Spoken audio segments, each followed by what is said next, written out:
was America's first serial killer. His name was Herman Mudgett. He was born in New Hampshire on May 16, 1861. He was from a wealthy family, and he went to school for medicine and surgery. He went to the University of Michigan and graduated as a poor student. He moved to Englewood, Illinois, and adopted the name of Dr. H.H. Holmes. The name came from the idea of Sherlock Holmes. When he moved from New Hampshire, he left his wife and child after being accused of fraud and murder, thus being the reason of changing his name. To perform his murders, he lured people into a house that he built from scratch that they called the Murder Castle. It consisted of trapdoors, winding staircases and chutes, soundproofed rooms, acid vats, gas jets, and doors that locked from the outside. He then cremated his victims, but if they didn't burn, he would sell them to a medical school for the students to study. Why did he murder people? Well, he would get engaged to women to then kill them and then steal their life savings. He then used that money to build onto the murder castle. He fled to Chicago after being arrested for insurance fraud. His house then caught on fire.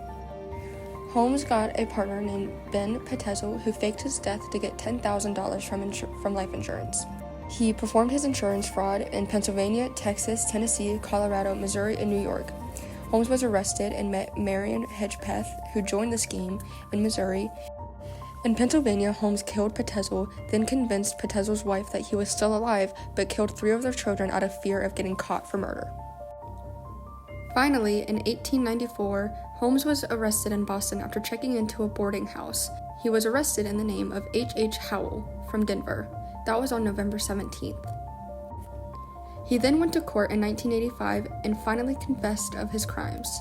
He committed over 130 murders, maybe even 200. All of this had started just in 1891 with his wife Julia, after he said he accidentally killed her by trying to perform an abortion on her. All of his murders started in 1891 and ended in 1895. Just that next year, in 1896, he was hanged for his crimes. Thanks for listening about the nation's first ever serial killer, Herman Webster Mudgett, or as known as H.H. Holmes.